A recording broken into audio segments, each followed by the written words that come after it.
Boa noite a todos, paz do Senhor, desculpem o atraso, tivemos um pequeno contratempo, não é? Estamos sempre pedindo desculpa, né? Aqui, toda quinta-feira, mas tudo bem. Nós hoje queremos falar sobre noivado, partindo para o próximo nível, não é? Semana passada nós falamos sobre namoro, e lembrando, falamos sobre o namoro dentro de uma perspectiva bíblica, cristã, evangélica, dentro de uma perspectiva que é totalmente contrária à perspectiva da sociedade do século XXI. E hoje quero convidar você, novamente, a estarmos juntos nesse processo, não é, do que nós vamos começar a falar, que é justamente esse processo do noivado. Hoje nós queremos falar sobre o noivado. Como esse noivado se manifesta e para quê? Qual é a intenção de termos essa manifestação do noivado? Como nós decidimos? Hoje eu trouxe algumas leituras, não é?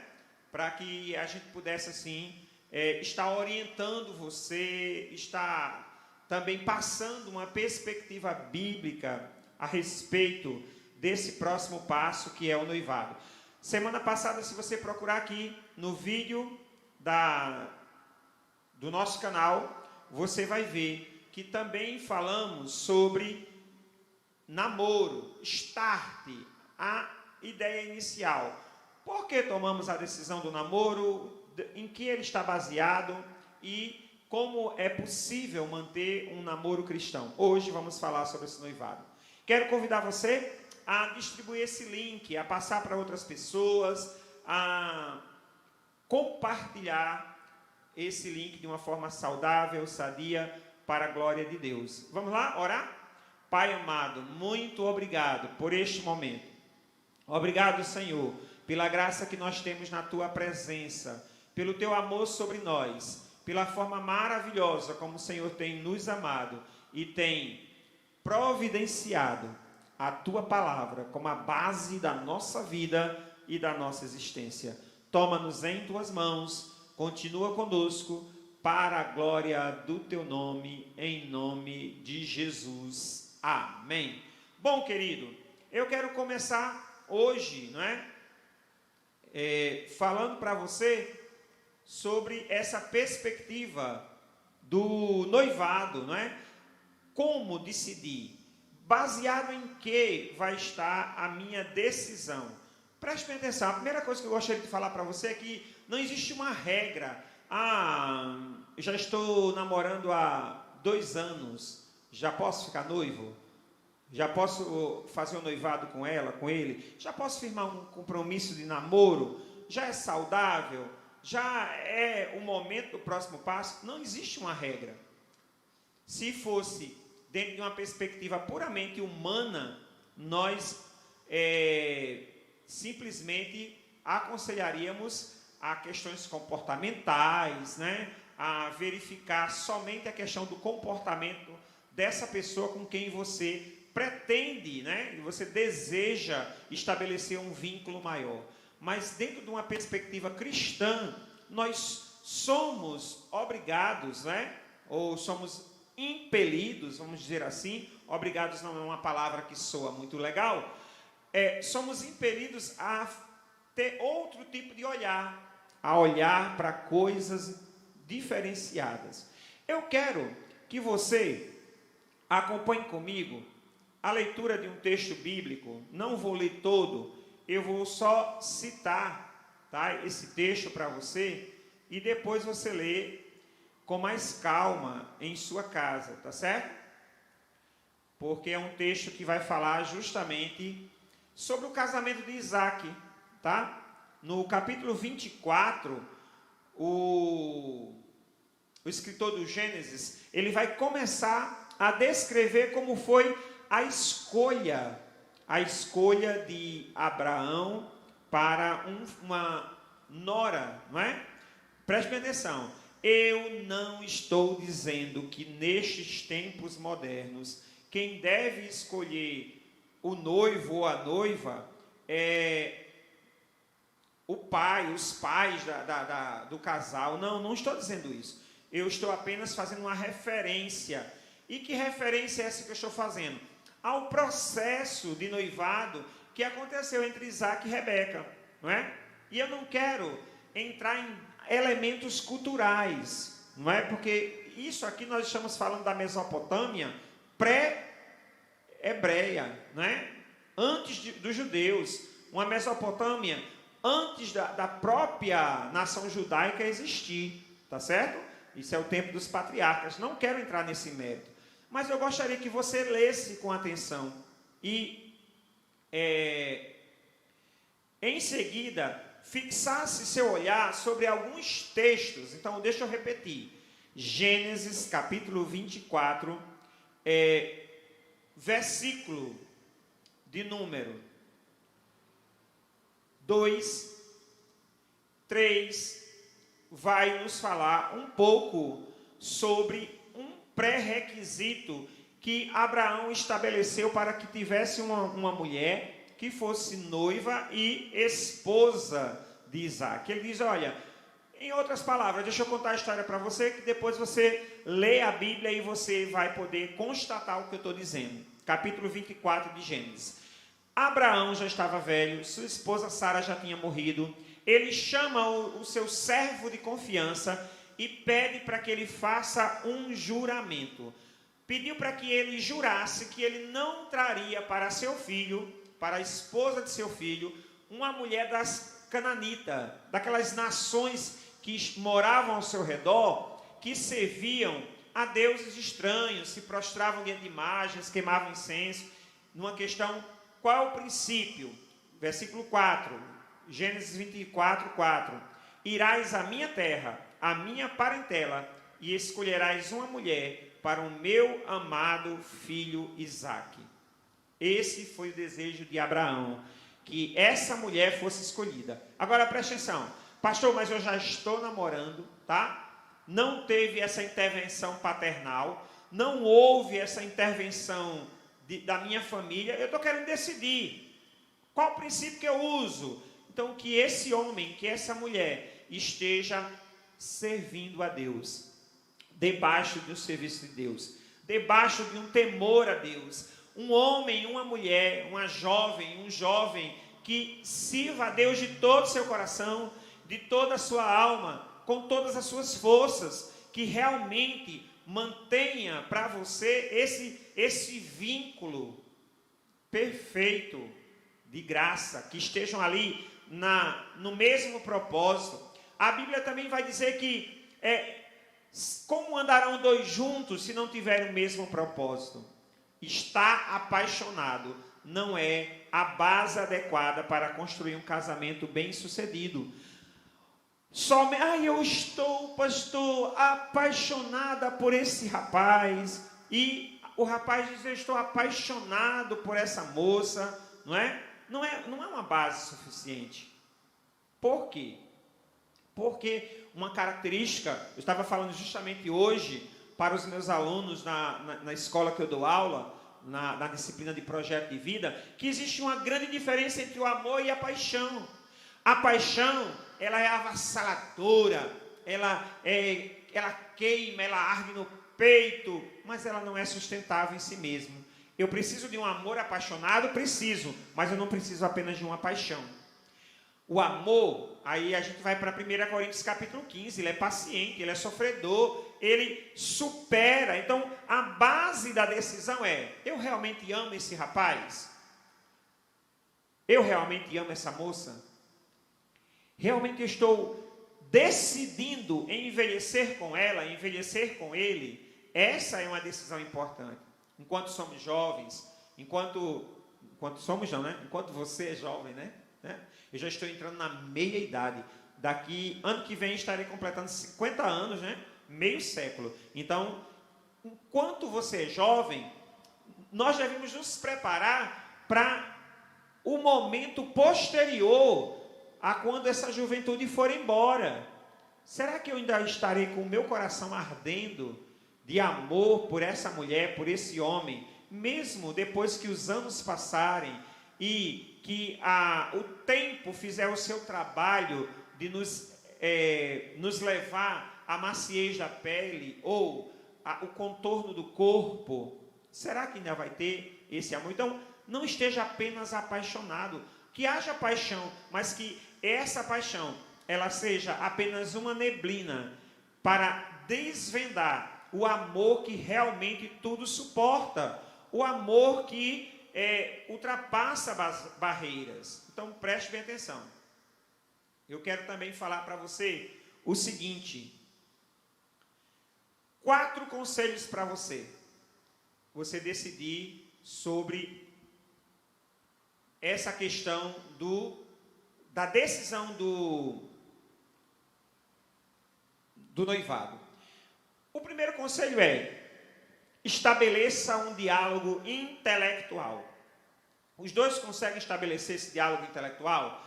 Existe um nível de intelectual. Ah, pastor, então o senhor está dizendo que eu só posso casar com um homem se ele tiver o mesmo nível que eu, mestrado, doutorado, PhD. Não estou dizendo isso.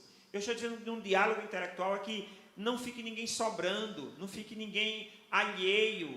Eu não estou estabelecendo uma regra, mas vocês conseguem ter um diálogo intelectual onde um se sente completando o outro, seja na área teológica, seja na área profissional, seja na área a nível pessoal. Vocês conseguem ter esse diálogo intelectual? Esse diálogo que não está baseado apenas nos beijinhos, nas carícias, nos abraços, mas um diálogo realmente forte, intelectualmente falando, onde cada um apresenta princípios de suas famílias que querem trazer para a família que vai se formar. Vocês conseguem ter esse diálogo a partir de uma perspectiva divina, intelectualmente falando? Então, se você já consegue manter um diálogo intelectual, talvez já seja um bom momento de partir para esse próximo nível que é o noivado.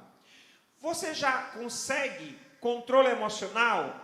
Deixa eu dizer a você, moça, esse rapaz pode não te fazer raiva agora, mas ele vai te fazer raiva. Ei, moça, ele vai te fazer raiva também. Ei, rapaz, ela pode ser muito paciente agora, mas pode ter algum momento em que ela estoure com as coisas que você faz, ou você estoure com as coisas que ela faça. O que é que a gente precisa entender? Que eu já tenho condição de ter controle emocional diante das situações que surgirão, que esse meu pretendente, que essa minha pretendente, a esposa, a esposo, fizer comigo no ambiente que eu estou, eu já consigo manter esse controle? Não é somente contar de 1 até 10 não, tá, moça?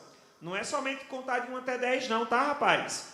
É você realmente olhar e dizer, não é dessa forma, o que ela quis dizer não é isso, essa ação, existe um contexto, existe um nervosismo, eu vou estabelecer aqui uma relação emocional de controle para que ela também se acalme, para que ele também se acalme, porque você imagina, se em namoro já pegam briga dos cacos das panelas voar, tu imagina quando tiver casado, vai levar para o casamento. Se nesse namoro já é assim, quando ficar no noivado não vai melhorar não, vai se aprofundar, vai piorar, vai ser mais extensivo. Não entre nessa ideia de achar que existe essa possibilidade de uma mudança drástica, principalmente porque muito do controle emocional, ele é algo enraizado em uma crença muito profunda. Então, vamos ter cuidado. A outra observação que eu gostaria de fazer a você é: vocês têm interesses sociais comuns? Vocês têm propósitos comuns? Ah, mas ela é de uma área e eu sou de outra. Eu não estou falando de que uma regra para um noivado seria os dois serem da mesma área profissional. Eu estou dizendo de interesses sociais. Você está entendendo qual é a diferença? Interesses sociais significa círculo de amigos, significa a igreja que frequentam, significa o tipo de estilo de vida querem levar, hobbies, momentos de lazer. Vocês têm esses mesmos interesses? Você pode não ter nada na vida, mas você tem propósito de construir, de estabelecer em seu coração? Isso é muito importante. E, como não pode faltar, já que estamos falando de uma perspectiva cristã, não pode faltar, aliás, a unidade espiritual. Eu preciso entender. Você precisa entender, rapaz. Você precisa entender, moça, que é impossível haver uma unidade social, uma unidade emocional, uma unidade intelectual, sem que exista oração. Aí eu já quero recomendar um livro que é O Poder dos Casais que Oram Juntos. Muito bom, tá? Então, já pode começar a ler, né? Você já pode começar a estabelecer os primeiros movimentos em torno dessa leitura. Pastor, isso é só teórico? Não, gente. A gente tem que partir do teórico à prática. A gente precisa estabelecer a ideia de que essa teoria precisa ser praticada todos os dias na minha vida, na minha casa, não é? No meu relacionamento. Então, eu não posso simplesmente estabelecer essa unidade espiritual a partir apenas de algo teórico. Eu preciso estabelecer essa unidade espiritual a partir do meu relacionamento com Deus, da minha intimidade com Deus, do modo como eu vejo Deus na minha vida trabalhando no meu coração. Certo? A última coisa que eu gostaria de falar para você: valores comuns. Ô pastor, interesses sociais e valores comuns não são a mesma coisa? Não. Deixa eu te explicar o que são valores. Por exemplo, existem pessoas que o valor monetário, o dinheiro, é a recompensa mais preciosa para ele. Isso acontece dentro das grandes organizações. As organizações começaram a despertar para estudar o comportamento de seus funcionários e começaram a descobrir o seguinte, que existem pessoas que a melhor recompensa para ele é uma questão financeira. Mas existem pessoas que o valor mais profundo para ele é o valor intelectual. Então ele prefere muito mais do que uma recompensa financeira, ter uma recompensa intelectual, um curso a ser feito, uma especialização, algo desse tipo. Mas existem pessoas que o valor dele é a família. E para ele a família é inegociável. Esse é o valor mais profundo para ele. Então, descubra, moça, descubra, rapaz, perceba quais são os valores do seu pretendente a noivo, de sua pretendente a noiva, não é? Perceba que valores são esses. São comuns? Valorizam a família ou valorizam o lazer e a vida social? O valor está mais na questão monetária ou na questão religiosa? O valor está na questão intelectual? Quais são os valores que norteiam os princípios dessa pessoa que você tem no coração como aspirante a seu noivo ou a sua noiva? Aí, em paralelo a descobrir os valores, eu quero recomendar o segundo livro da noite, As Linguagens do Amor, as 5 Linguagens do Amor, do autor Gary Chapman. Acho que é assim que se pronuncia. Os ingleses de plantão, por favor, aí, me ajudem na pronúncia, tá? Não me deixem passar vergonha. Principalmente porque o vídeo vai ficar gravado aqui, né? Então, preste atenção. É muito parecido essa questão dos valores com as linguagens do amor. Existe uma linha que une esses dois conceitos. E o que é que nós precisamos? Nós precisamos estar atentos a estes valores. Como estes valores colaboram com a minha vida, colaboram com o meu coração e, principalmente, eles norteiam a minha prática. Agora, para finalizar, eu gostaria de falar de uma coisa muito importante, que também está em um outro livro, que por acaso eu estou com ele na mão, que se chama O que não me contaram sobre o casamento, mas que você precisa saber. Tem um capítulo nele que eu achei muito interessante. O capítulo, ele chama assim: o ditado tal mãe, tal filha, ou tal pai, tal filho, não é um mito. Gente, felizmente ou infelizmente, nós carregamos algumas crenças, marcas profundas da cultura dos nossos pais, não é? Nós carregamos isso no nosso coração, nós levamos para o nosso casamento. É por isso que algumas pessoas acreditam que são dois universos ali em convivência. Então, preste bem atenção. Você que está aqui acompanhando comigo. Isso é uma regra, pastor? Isso deve ser obedecido à risca? Bom, se você não se deu conta, muitas das nossas características são herdadas. Mas deixa eu te dar uma boa notícia, você que se preocupa com a cultura familiar da sua casa, dos seus pais, você moça, você rapaz que olha para o seu pretendente, né, o seu candidato a esposo, a esposa, existe sim condição de nós vencermos esse ditado. Realmente isso é verdadeiro.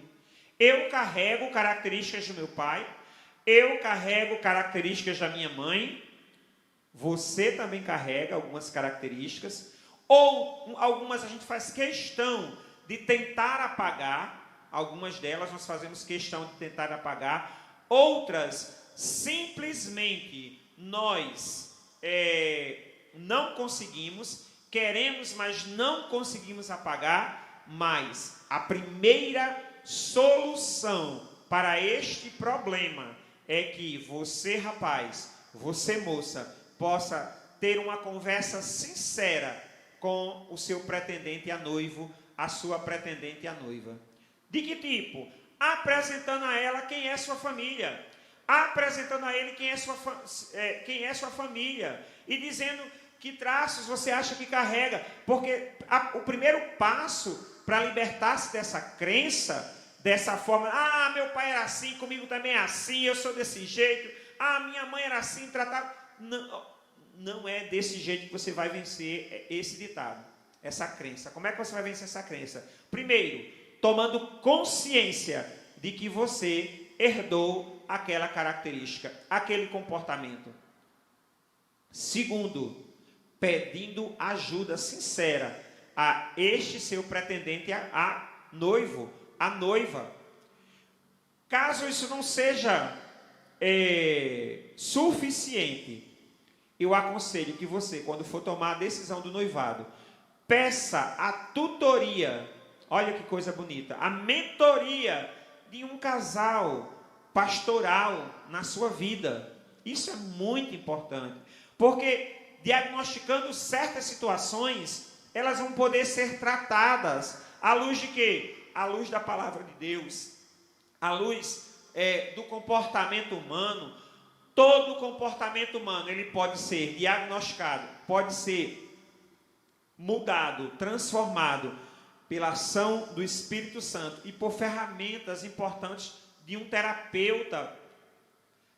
Se você ainda não acha que é o suficiente, procure alguém especializado. O que você não pode é carregar essa crença achando que isso nunca, jamais vai espirrar na sua família, na sua futura família.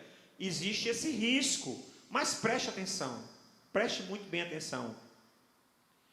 Nós podemos simplesmente, à luz da palavra de Deus, aperfeiçoar o nosso comportamento para que essas crenças não repercutam de forma negativa no nosso no nosso próximo passo de noivado. Uma coisa que você não pode ter é medo. Você não pode ter esse receio. Ah, meu Deus, será que meu casamento vai ser igual ao da minha mãe? Será que meu casamento vai ser igual ao do meu pai? Será que eu vou tratar meu pai como minha mãe tratava, meu marido como minha mãe tratava meu pai? Será que meu esposo vai me tratar como meu pai tratava a minha mãe? Preste bem atenção, isso são dúvidas comuns. Mas o que é que você precisa entender? Que nosso comportamento, ele pode ser colocado em um processo de desenvolvimento, de maturidade espiritual, ao ponto de que esse ditado, ele comece a ser anulado, e essa crença comece a ser desfeita em nossas vidas. Agora, de quem depende? Depende primeiro de você. Não é a sua noiva ou o seu noivo, não é? Tomando esse próximo passo, que vai ditar como você tem que mudar. É você. Sou eu que tenho que chegar na minha consciência de que deve haver uma mudança, de que deve existir uma transformação, um aperfeiçoamento do caráter, do comportamento, um caminhar em direção à maturidade.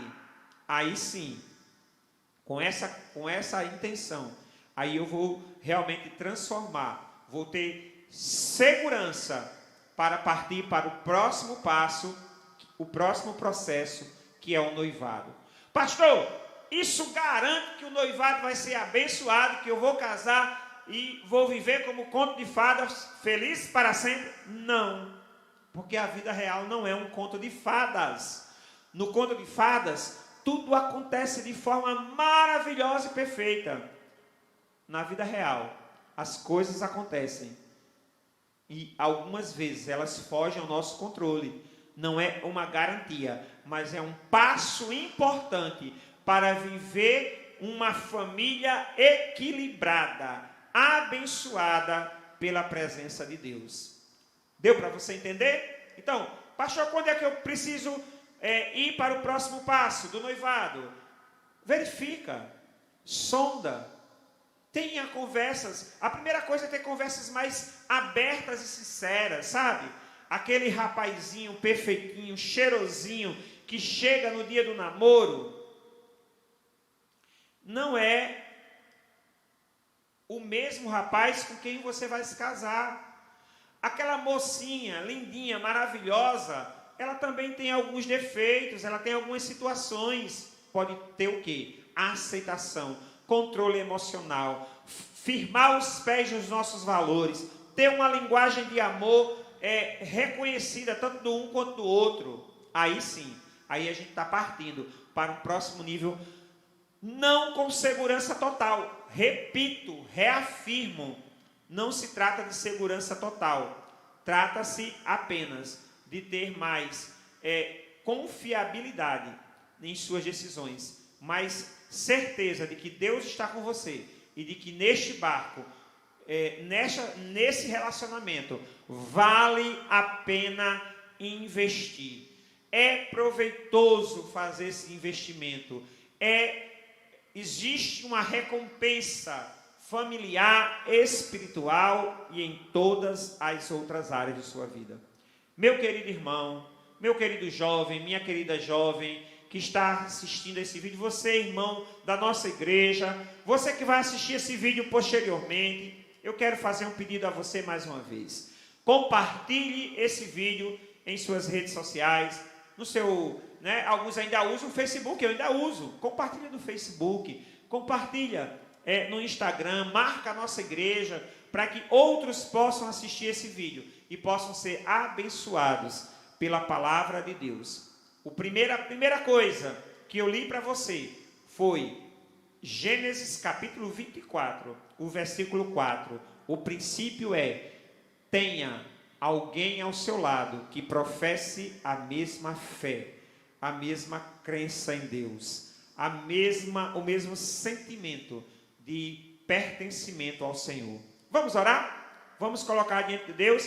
Você que chegou agora, você pode, depois que esse vídeo encerrar, assistir o início do que você perdeu e aproveitar, fazer o compartilhamento. Você que está aqui desde o início, Deus abençoe sua vida. Compartilhe também se esse vídeo foi importante para você, se essa mensagem tocou o seu coração.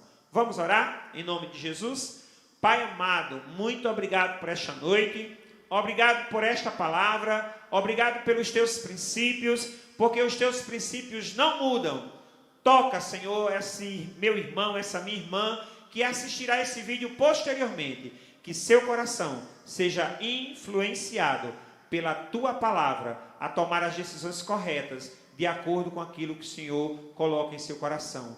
Muito obrigado. Toma-nos em tuas mãos, em nome de Jesus. Amém. Deus continue te abençoando.